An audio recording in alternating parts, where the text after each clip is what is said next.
It is difficult to fathom that the people of Rome, just as people elsewhere in the world, are completely unaware that their own elected governments, with the assistance of the United Nations, have since 1945 been poisoning their own people at chronic but sub-lethal levels to impair their fertility and achieve necessary demographic objectives in order to avoid wars of necessity over scarce natural resources. Yet that is exactly what has been happening, without the people's consent or knowledge. Controlling population growth is a substitute to war. The rationale is sound and simple.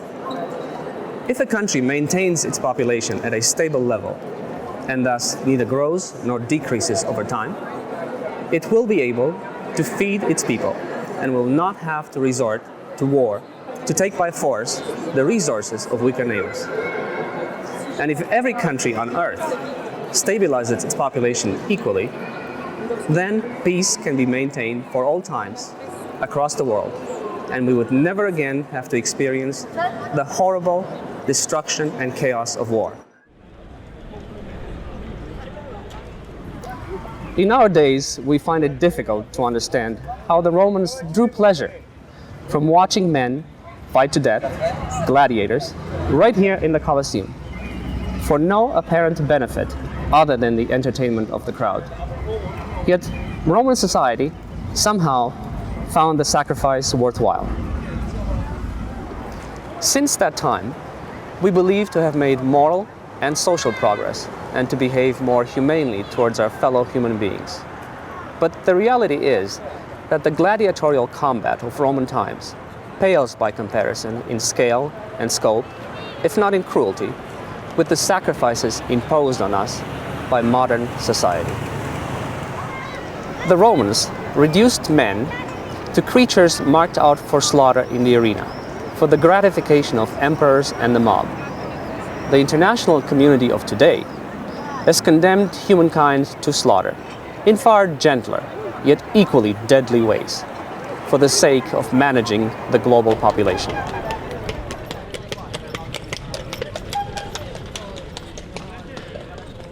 The faithful have gathered in Rome from the four corners of the world to witness the canonization of two previous popes and to pay homage to an institution they trust and respect, the Roman Catholic Church. They represent every Christian denomination under the sun, but it is not their faith that is their single and most striking common denominator. What ties them all together is that they are all victims of the global depopulation policy, a covert and secret program of population control that seeks to reduce the global population to a sustainable level and employs chemical and biological agents to undermine human fertility, as well as a variety of psychosocial and economic methods to subvert the family.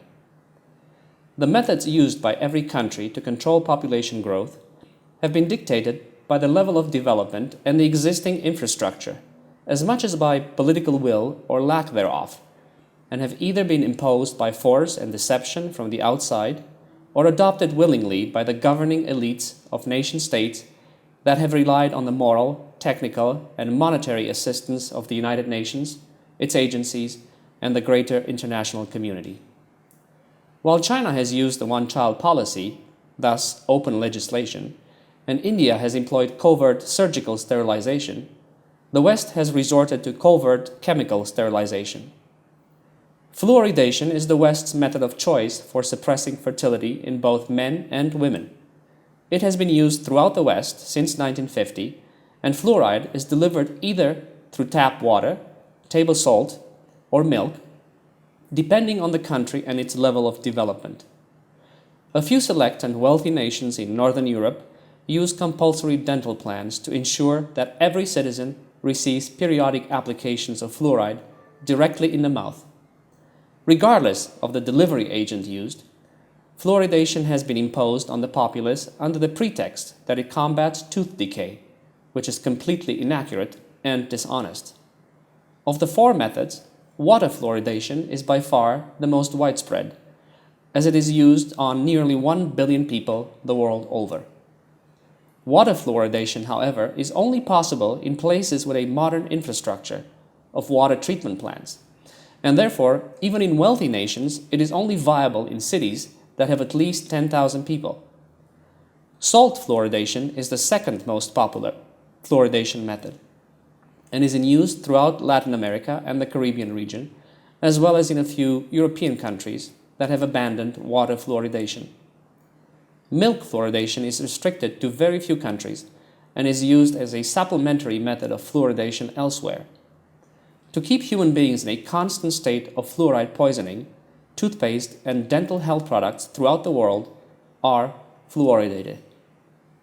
To close the loophole created by the modern habit of drinking bottled rather than tap water, the depopulation lobby has replaced glass with plastic bottling starting in 1980 and has used a specific fertility-depressing chemical called bisphenol A, BPA for short, to manufacture two kinds of plastics, polycarbonates and epoxy resins. BPA is ingested when it leaches into food and beverages for human consumption. Since nearly every plastic bottle on the planet is now made of BPA-based polycarbonates, and almost every metal and aluminum can in the world is lined with epoxy resins containing BPA, people are chronically exposed. The lining of metal cans with BPA is aimed at both the urban and rural poor, who are more likely to eat canned soups, vegetables, and fruit, and will thus receive more than their share of fertility-depressing agents, as they will ingest it from multiple sources. But as the depopulation lobby has a strong eugenic component to it, reducing the numbers of the poor is a desirable outcome. Spraying powdered aluminum oxide at high altitudes by airplane, a phenomenon known as chemtrails, is a rather new method of population control that is restricted to NATO countries and is aimed at breaking the back of organic and traditional farmers to make room for corporations and their genetically modified crops. The aluminum sprayed falls to the ground and poisons the soil and the water, which has two intended consequences. First, it makes the growing of traditional or heirloom seeds impossible and forces farmers into bankruptcy, thus freeing the land for purchase by agrogiants who stand ready with aluminum-resistant genetically modified seeds. And secondly, aluminum binds with fluoride compounds and greatly increases fluoride toxicity, therefore reducing the human body's toxicity threshold level previously thought safe. In other words, you can do far more damage to human health with aluminum fluoride than you can do with just fluoride, and you need less of it. That is why, for example, the spraying of aerosolized aluminum is far more prevalent on the western seaboard of Canada and the US, where tap water fluoridation is scarce and people ingest fluoride from bottled water and soft drinks as well as canned foods, but at lower levels than people whose tap water is fluoridated. Poor countries do not have water treatment plants and therefore cannot fluoridate their tap water. Salt fluoridation requires the political will and stability necessary to co-opt a select few politicians and bureaucrats. But Africa's political landscape is volatile and forever changing. And milk fluoridation is expensive and morally reprehensible as it targets innocent children through free milk school programs and sickens them when they're young and defenseless. African leaders, moreover, have largely resisted international pressure to poison their people. That is why the depopulation lobby has devised effective methods of population control for Africa specifically, and more recently for other poor and reluctant countries whose voluntary cooperation was impossible to gain. If the depopulation lobby could not control the number of people born into the world, then they would increase the number of people leaving this world. In other words, if they could not tackle the population problem at the front end of life by controlling fertility, they would and did tackle it at the back end of life by increasing morbidity and mortality. This was deemed necessary for Africa, which resisted any and all attempts at population control.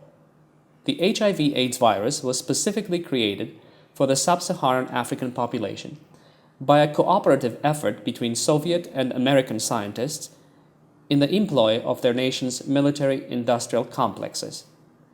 It was designed to do maximum damage by undermining the immune system and to have an affinity for people of color. It gradually achieved its intended goal once it was introduced into the bloodstreams of countless innocents in Africa, Brazil, and Haiti by the World Health Organization through its smallpox immunization program that ended in 1980. Infection is as high as 30% in some African nations, and 70% of all AIDS deaths occur in Africa. More than 1 million people die in Africa from AIDS annually, and nearly 2 million new infections are registered every year. Bioengineered flu strains such as N1H1, the swine flu, and the bird flu viruses have been used to manufacture mass fear of pandemics and condition the public to the practice of mandatory vaccines or government-mandated vaccinations programs. This will allow the authorities to target specific populations when and if the eugenicists decide that a new deadly strain must be introduced into an unyielding population, as it was done in Africa, Haiti, and Brazil until 1980. Genetically modified organisms are the newest and most sophisticated weapon in the eugenic arsenal and are intended for the developing world where chemical population control methods cannot be applied due to poor infrastructure. Primary GMO crops are corn, canola, cotton, and soybean. Fierce resistance to GMO crops has, however, put into doubt their viability as a global fertility-depressing agent. Their advantage, however, lies in the fact that the people targeted will be growing their own poison and paying for it, which makes GMOs ideal for poor nations whose governments cannot afford to pay for population control of any kind, be it chemical, biological, or bacteriological. Their advantage lies also in the fact that they can be engineered to do as little or as much damage as is desirable, and no one will be any wiser for it. Ever since the United Nations assumed primary control and responsibility over the global depopulation policy in the early 1960s, it has been looking for more humane ways to achieve the intended demographic objectives and has concentrated much of its effort and resources on finding psychosocial ways to change the dynamic of family life and to put enough pressure on families and individuals to make it difficult and undesirable to have more than one child. Various countries have encouraged various forms of substance abuse to detract individuals from family life and to cause the dissolution of mostly low-income families by premature death, chronic illness, or crippling debt. The West has promoted the use of recreational drugs. China has encouraged excessive tobacco use, and Russia has made alcohol sufficiently cheap and ubiquitous to create a nation of alcoholics. As a result, drug addiction has reached epidemic proportions in many Western countries, and particularly in the US and Canada, where tens of thousands of families are destroyed by drug addiction annually. Smoking deaths have tripled in China over the course of the past decade, and tobacco has become the #1 killer, causing 1.2 million deaths a year. By 2030, the number of tobacco-related deaths is expected to reach 3.5 million a year. And it is forecast that if trends continue, a third of all males in China will be killed by tobacco by 2050. Even more disastrous is Russia's alcohol problem. Alcohol consumption has nearly tripled over the past 16 years, and more than 500,000 Russians die of alcohol-related deaths annually. In no small part, due to alcohol abuse, the life expectancy of Russian males has dropped to 59 years, 17 years lower than their male counterparts in Western Europe. These patterns of substance abuse have dire effects on family formation and family size. The counterculture of the 1960s, which brought about the sexual revolution, was encouraged in order to break the sexual taboos that prevented the mainstream from adopting widespread and uninhibited contraceptive use. It also made drug use socially acceptable and set the stage for the introduction of ever more destructive drugs, both legal and illegal, creating a drug market and an underground economy that relies on drugs and prostitution, is antithetical to families and has become a breeding ground for HIV/AIDS. The hippie counterculture of the 1960s was followed by the lesbian, gay, bisexual, and transgender, the LGBT counterculture of the 1970s and 1980s, which brought about acceptance for and decriminalization of homosexuality in time for the explosion of LGBT caused by the effects of long-term exposure to fluoride, which raises the incidence of sexual confusion from a naturally occurring level of about 4% to an artificially high level of 15%. The most subtle and insidious form of population control is the manipulation of the law to criminalize formerly acceptable social behaviors and domestic quarrels, and to incarcerate a large percentage of the poor in order to prevent them from forming families and raising children. Throughout the Western world, and especially in the US, Canada, Australia, and New Zealand, this form of population control fulfills the eugenic requirements of the policy, as it targets primarily minorities and the poor. The zero-tolerance domestic law, minor drug offenses, and the three strikes law are typical examples of legislation designed to fulfill the requirements of the global depopulation policy. The zero-tolerance domestic law is designed to break families apart at the slightest conflict by removing discretionary powers from the police and giving the state the authority to go over the wishes of spouses to press criminal charges that result in bankruptcy and family dissolution. Conflicts that could be resolved in the privacy of homes within minutes or days are given the status of violent crime to destroy families, separate parents from children, and to transfer their wealth to the judicial class. The three strikes law mandates harsh sentences for anyone who has been convicted of 2 felonies and who, upon being convicted of a 3rd felony, faces life in prison. It was first applied in Washington State in 1993 and then in California in 1994 to compensate for their lack of fluoridation due to popular opposition, and then spread throughout the Western seaboard for the same reason. As a result of such eugenic laws, hundreds of thousands of families are broken apart annually in the English-speaking world as well as in several European countries. In the US, the judiciary has become the primary tool for eugenic objectives, giving America the dubious distinction of being the nation with the highest incarceration rate in the world, and also in history, at 743 adults behind bars per every 100,000 citizens. When people on correctional supervision and on house arrest are factored in, the US far surpasses even Stalinist Russia in the number and proportion of prisoners to the general population. Statistics also show that visible minorities bear the brunt of the incarceration mania that has gripped the United States and to a lesser extent much of the Western world. Canada ravages its native population by this method. Europe's statistics, as well as Australia's, are skewed by the fact that immigrants are held in separate detention centers and are not counted as imprisoned. Economic pressures are also used to create an environment that is hostile to families and especially to the raising of children.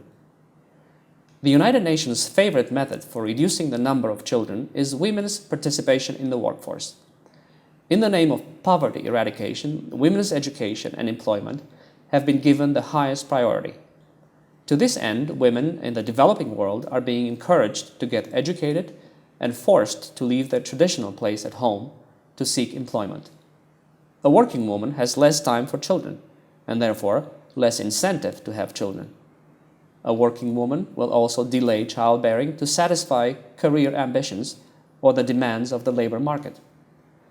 But since women make up 51% of the global population, the steady influx of women into the labor market depresses wages worldwide at a time when unemployment is already a chronic problem the world over. This mass migration of women into the workforce is also displacing men economically, disrupting traditional patterns of life. confusing gender roles, and pitting men against women, all of which aid the cause of achieving smaller and fewer families. The demand for excessive and unnecessary credentials is the means by which entrance into the workforce is delayed in the developing world, so as to prevent young people from starting families early in life, when their biological clocks make them most fertile. The average age for women to have children in Europe and Japan is 29, while in the US it is 25. Throughout the developed world, women today have their children at least 4 years later than women in 1970. In the first half of the 20th century, when the population was not subjected to social engineering, European women had their children in their late teens and early 20s. By delaying entrance into the workforce, both men and women, an entire decade has been shaved off from women's childbearing years. The media is being used to condition people to be rabid consumers and to dedicate their incomes to excessive materialism rather than invested in children as previous generations did. The consumption of goods and services in ever greater amounts has become man's primary preoccupation in the socially engineered post-World War II era, giving rise to a consumer society that is self-centered and has relegated children to secondary status. Foreign aid, followed by World Bank loans, and then by IMF austerity programs, have intentionally created spiraling debt in the developing world to deprive poor nations of the revenue needed to invest in infrastructure and social programs. Coupled with plummeting commodity prices and Western protectionism, this has become the formula for poverty that the developed world has imposed on the developing world to create economic conditions that are hostile to families. Monetary coercion has replaced military conquest to control the resources and destinies of other nations. This is done to halt the population explosion that prevents the developing world from catching up with the needs of its growing population, as much as it is done for the rich world's self-serving need to secure access to vital resources on foreign soil. This catch-22 situation is the cycle of poverty that the architects of the global depopulation policy hope to break worldwide by instituting tough medicine now on nations that are late newcomers to population control measures. The population control lobby is rightfully concerned that 90% of the people born in the past 50 years in the world were born in the developing world, thus in countries that were already poor and could least afford unrestricted population growth.